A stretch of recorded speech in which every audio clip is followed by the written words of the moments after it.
7 महिलाओं को नवरात्रि का व्रत कभी नहीं रखना चाहिए। मां दुर्गा ऐसी महिला से कभी खुश नहीं होती है और घर में हमेशा दरिद्रता का माहौल बना रहता है और इसका असर पूरे परिवार पर बना रहता है। इसीलिए आप जान लीजिए, अगर आपने गलती से भी नवरात्रि का व्रत रख लिया है तो आपका व्रत खंडित हो जाएगा और आपको घोर पाप लगेगा। जाने कहीं आप भी इन 7 महिलाओं में से तो नहीं दोस्तों। इस वर्ष की नवरात्रि पूरे 9 दिनों तक मनाई जाएगी। ना एक भी दिन कम, ना एक दिन ज्यादा, पूरे 9 दिनों तक मनाई जाएगी। मां भगवती की विशेष रूप से पूजा आराधना की जाएगी और पूजा पाठ का फल कई गुना फल भक्तों को प्राप्त होता है। दोस्तों, इस बार के नवरात्रि बहुत ही शुभ और मंगलकारी माने जा रहे हैं। घर में सुख, समृद्धि, धन दौलत और शांति प्रदान करती है तथा घर से गरीबी और दरिद्रता को नाश करती है। घर में माता रानी का आगमन होता है। लेकिन क्या आप जानते हैं, कुछ ऐसी महिलाएं भी हैं जो इस व्रत को ना रखें तो अच्छा है, नहीं तो आपको माता रानी के क्रोध का सामना करना पड़ सकता है। मान्यताओं के अनुसार आज हम जिन महिलाओं के बारे में बात करने वाले हैं, उन्हें नवरात्रि के व्रत से हमेशा दूर रहना चाहिए, नहीं तो आपके साथ कुछ बुरा हो सकता है। आपका पति किसी संकट में आ सकता है। तो चलिए जानते हैं। तो मित्रों, आप लोगों से विनम्र निवेदन है कि कथा को आगे जानने से पहले अभी तक आप लोगों ने वीडियो को लाइक नहीं किया है तो लाइक कर लीजिए और साथ ही साथ हमारे इस आध्यात्मिक कथा YouTube चैनल को सब्सक्राइब कर लीजिए और मित्रों बेल आइकन को AAL पर सेलेक्ट कर दीजिए, क्योंकि मित्रों, अगर हमारी कोई कथा आएगी तो सबसे पहले आप लोगों तक पहुंचेगी और आप लोग उस कथा को सुन पाएंगे। तो आइए मित्रों, आप लोगों का ज्यादा टाइम न वेस्ट करते हुए कहानी को पूरा सुनते हैं। तो मित्रों, प्रथम शास्त्रों के अनुसार अगर आप किसी भी व्रत को दिखावे के तौर पर करते हैं तो यह घोर पाप माना जाता है। ऐसा करने से आप देवी देवताओं का मजाक ही नहीं उड़ाते, बल्कि आप पाप के भागीदार भी बनते हैं। मां भगवती ऐसे लोगों से कभी प्रसन्न नहीं होती, बल्कि उसको बर्बाद कर देती है। मां दुर्गा तभी प्रसन्न होते हैं जब आप सच्चे दिल से उन्हें पुकारे, पूजा पाठ और शास्त्रों का पालन करें। द्वितीय, तलाकशुदा महिला शास्त्रों के अनुसार जो महिला शादीशुदा या पुरुष तलाकशुदा हैं, ऐसे अगर पति पत्नी में अनबन होते हैं तो वे लोग नवरात्रि का व्रत कभी ना रखें। ऐसा करने से मां दुर्गा कभी खुश नहीं होती। आपकी जानकारी के लिए बता दें, शादी 2 दिलों का बंधन है, जिसके बंधन में आजीवन रहना होता है, न कि अलग अलग। माता रानी टूटे हुए जोड़े को स्वीकार नहीं करती। टूटे हुए जोड़े का व्रत रखना, पूजा पाठ करना शुभ नहीं माना जाता है, बल्कि माता रानी तब प्रसन्न होती है जब बंधन में हो। खास तौर से अगर पति पत्नी अगर साथ में व्रत रखें तो माता रानी सबसे अधिक प्रसन्न होती है और बहुत ही शुभ वरदान देती है। ऐसे में मां भगवती बहुत प्रसन्न होती है। इसीलिए दोनों को मिलकर पूजा पाठ करना चाहिए, न कि अलग अलग दोस्तों। तृतीय, चरित्रहीन महिलाओं को नवरात्रि का व्रत कभी नहीं रखना चाहिए, और यह बात उन चरित्रहीन पुरुषों पर भी लागू होती है जो जगह जगह मुंह मारते रहते हैं। जब शरीर की पवित्रता व्यक्ति की खत्म हो जाती है, तब वह मैल ही नहीं बल्कि पापी भी कहलाता है। इसीलिए आपकी पूजा कभी सफल नहीं हो सकती। यह व्रत आप कभी न रखें। दोस्तों, चतुर्थ, अगर आपको बार बार गाली देने की आदत है तो आप जितनी जल्दी हो सके इस आदत को छोड़ दें। अगर माता रानी को प्रसन्न करना है तो घर में लड़ाई झगड़ा छोड़ दें, क्योंकि जिस घर में लड़ाई झगड़ा होता है उस घर में माता रानी कभी नहीं आती हैं। और व्रत में पूजा पाठ करना है तो जुबान से अधिक मीठे बोली ही बोले, ज्यादा कड़वे बोली। माता सरस्वती का अपमान होता और आप पाप के भागीदार बन जाते हैं मित्रों। पंचम, अगर आपको कोई गहरी बीमारी है तो आप इस व्रत को ना रखें। जैसे उदाहरण के तौर पर शुगर की बीमारी, दिल की बीमारी, हार्ट अटैक, शरीर में कमजोरी होना, चक्कर आना, बीपी का बढ़ जाना, शरीर में दर्द होना, तो आप यह व्रत कभी ना रखें, नहीं तो आपके साथ कुछ भी हो सकता है। इसीलिए सावधान रहे। पष्ट, मासिक धर्म में भूलकर भी व्रत नहीं रखें, क्योंकि मासिक धर्म में जो आपके वस्त्र होते हैं वह मैल हो जाते, इसलिए पूजा पाठ नहीं करना चाहिए।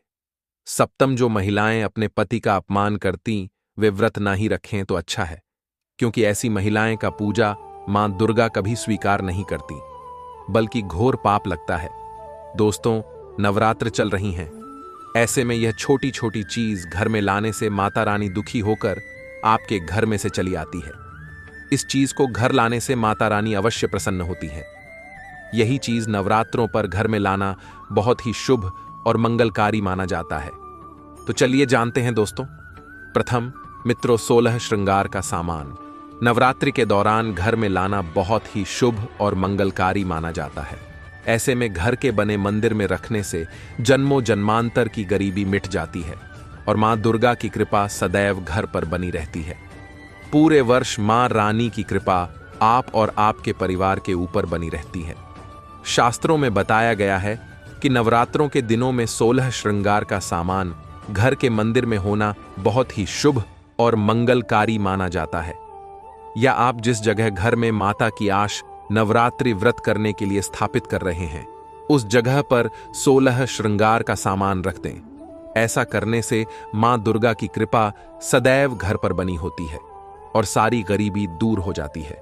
दोस्तों, द्वितीय सोना चांदी या तांबे के सिक्के जरूर रखें। शास्त्रों के अनुसार सोने चांदी या तांबे से बने किसी भी धातु को खास तौर से नवरात्र के 9 दिनों में पूरे 9 दिनों तक घर के मंदिर में रखने से बहुत ही शुभ और मंगलकारी माना जाता है। नवरात्र के दिनों में सोना चांदी तांबे घर में लाने से इसका फल कई गुना बढ़ जाता है। इसीलिए सोना चांदी या तांबे के सिक्के माता रानी के पास अवश्य रखें। इससे माता रानी बहुत प्रसन्न होती हैं। दोस्त, तृतीया, शंख और गंगा जल धर्मशास्त्रों के अनुसार नवरात्रों के अवसर पर शंख घर में जरूर लेकर आए। माना जाता है कि जिस घर के मंदिर में शंख नहीं रखा होता तो वहां पर देवी देवता कभी वास नहीं करते। शंख का सनातन धर्म में बहुत ही बड़ा महत्व होता है। नियमित शंख को बजाने पर कई गुना सकारात्मक ऊर्जा प्राप्त होती है और नकारात्मकता ऊर्जा को नष्ट करती है। धन की देवी मां लक्ष्मी अति प्रसन्न होती है। वहीं धर्म शास्त्रों के अनुसार जिस घर के मंदिर में गंगा जल नहीं होता तो वह घर अपवित्र माना जाता है। गंगा जल मंदिर में अवश्य रखा होना चाहिए। यदि आप घर में गंगा जल लाने में असमर्थ हैं तो अपने आसपास किसी पवित्र स्थान, किसी तीर्थ स्थान का पानी लाकर घर में रखें। दोस्तों, चतुर्थ मोरपंख नवरात्रि में मां सरस्वती का प्रिय मोरपंख घर लाकर घर के मंदिर में रखने से कई सारे फायदे हैं। खास तौर से नवरात्रों के दिनों में मंदिर में मोर पंख जरूर रखें। ऐसा करने से मां दुर्गा बहुत प्रसन्न होती है। और हां मित्रों, अभी नवरात्रि चल रही है और अगर आपके घर में यह सब नहीं है तो आप ला करके रख लें, नहीं तो माता रानी आपको कभी भी माफ नहीं करेंगी। और अगर ये सब चीजें आप नहीं ला सकते हैं तो आप अपना व्रत तोड़ दें, नहीं तो बहुत बड़ा पाप लगेगा और आप एकदम से कंगाल हो जाएंगे। दोस्तों, अब बात करते हैं माता रानी को नवरात्रि में कौन सी चीजें अर्पित कर सकते हैं। दोस्तों, भूलकर भी माता रानी को यह चीजें कभी अर्पित मत करना, नहीं तो सारी जिंदगी बर्बाद रहोगे। जिंदगी भर रोने के सिवा कुछ नहीं मिलेगा। दोस्तों, नंबर 1, नारियल। हिंदू धर्म में नारियल को सुख, समृद्धि, धन, श्रद्धा और सम्मान का सूचक माना जाता है। नारियल को श्रीफल भी कहा जाता है। नारियल का हर मांगलिक कार्य में विशेष महत्व होता है। जैसे कि हम सभी जानते हैं कि माता रानी के कई मंदिरों में नारियल से बलि भी दी जाती है और माता रानी के पूजन में नारियल का इस्तेमाल हम सभी करते हैं। खासकर कलश की स्थापना नारियल रखकर ही की जाती है। माता रानी के पूजन में हम नारियल इस्तेमाल करते समय कुछ गलतियां कर बैठते हैं। दोस्तों, नारियल कई प्रकार के होते हैं। एक हरा, दूसरा सूखा, जिसके अंदर पानी होता है। जिस नारियल के अंदर पानी होता है, माता रानी के पूजन में सदैव पानी वाला और जटा वाला नारियल ही अर्पित करें। कलश स्थापन में साबुत नारियल होना चाहिए। नारियल चटका हुआ या टूटा हुआ नहीं होना चाहिए, क्योंकि साबुत नारियल ही पूर्ण और पवित्रता का प्रतीक होता है। साबुत नारियल ही सुख समृद्धि का प्रतीक होता है। साबुत नारियल को ही श्रीफल यानी कि मां लक्ष्मी का फल कहा जाता है। नवरात्रि में माता रानी के कलश की स्थापना करते समय जटा वाला और पानी वाला नारियल ही कलश पर स्थापित करना चाहिए। साथ ही यह ध्यान रखना चाहिए कि नारियल को सदैव कलश के नीचे लेटा कर रखना चाहिए। घट स्थापना यानी कलश स्थापना करते समय कभी भी नारियल को खड़ा करके नहीं रखा जाता। नारियल को सदैव लेटा कर ही कलश के ऊपर रखा जाता है। साथ ही नारियल को स्थापित करने से पहले आप नारियल को लाल कपड़े में लपेटकर आप नारियल को कलश के ऊपर स्थापित करें। शास्त्रों के अनुसार कलश के ऊपर जब सही तरीके से नारियल रखा जाता है और सही प्रकार का नारियल रखा जाता है, तभी ही व्रत और पूजन का पूर्ण फल प्राप्त होता है। यह भी ध्यान रहे कि महिलाएं माता रानी को नारियल अर्पित तो कर सकती हैं, लेकिन कभी भी माता रानी के सामने नारियल को भूलकर भी ना तोड़े, क्योंकि नारियल बीज रूप होता है, यानी कि नारियल में बीज होता है और स्त्रियां बीज रूप से ही शिशु को जन्म देती हैं। इसीलिए कभी भी महिलाओं को नारियल नहीं तोड़ना चाहिए। दोस्तों, द्वितीय, लौंग। हम सभी माता रानी के पूजा में इस्तेमाल करते हैं, लेकिन लौंग का इस्तेमाल करते समय एकाएक बहुत बड़ी गलती कर बैठते हैं। हमेशा ध्यान रखना चाहिए कि माता रानी को सदैव लौंग के साथ घी भी अर्पित करना चाहिए। लौंग के साथ घी चढ़ाने से माता रानी काफी प्रसन्न होती हैं। नंबर 3, तुलसी के पत्ते। नवरात्र में माता रानी को तुलसी के पत्ते अर्पित नहीं करने चाहिए। मां दुर्गा के पूजन में तुलसी पत्र का इस्तेमाल करना वर्जित माना जाता है। तुलसी पत्र के अलावा आंवला भी माता रानी को अर्पित नहीं करना चाहिए और दुर्बा भी माता रानी को अर्पित करना चाहिए। नवरात्रि में आप भगवान गणेश को दुर्बा अर्पित कर सकते हैं। आप भगवान विष्णु जी को तुलसी के पत्ते अवश्य अर्पित कर सकते हैं, लेकिन माता रानी को भूलकर भी तुलसी के पत्ते या अर्पित ना करें। माता रानी को सफेद फूल भी अर्पित ना करें। माता रानी को सदैव लाल रंग के फूल अर्पित करने चाहिए। लाल रंग के फूल माता रानी को अति प्रिय हैं। खासकर माता रानी को गुलाब और कमल के फूल अति प्रिय हैं। दोस्तों, इन 7 गलतियों से होती है घर में धन की कमी। अगर आप उन लोगों में से हैं जो जिंदगी में पैसे कमाने के लिए बहुत ज्यादा मेहनत करते हैं, हालांकि इस सब के बावजूद भी आपको जीवन में तरक्की नहीं मिल पा रही है, तो वास्तु की कुछ गलतियां इसका कारण हो सकती हैं। तो चलिए हम आपको कुछ गलतियों के बारे में बताते हैं। वास्तुशास्त्र के अनुसार घर के वास्तु में जरा सी भी कमी रह जाए तो यह सभी सदस्यों के जीवन पर गहरा प्रभाव डालता है। कभी अचानक धन की हानि होती है, तो कभी बने बनाए कार्य बिगड़ने लगते हैं या फिर कोई बीमार पड़ने लगता है, और कितना भी धन आ जाए टिकता ही नहीं है। लगातार मेहनत करने के बाद भी अगर इस तरह की समस्याओं का सामना करना पड़ता है, अगर आप घर में वास्तु से जुड़ी कुछ गलतियां कर रहे हैं, तो इससे आपको काफी परेशानी हो सकती है। आप कर्ज में डूब सकते हैं और घर में दरिद्रता आ सकती है।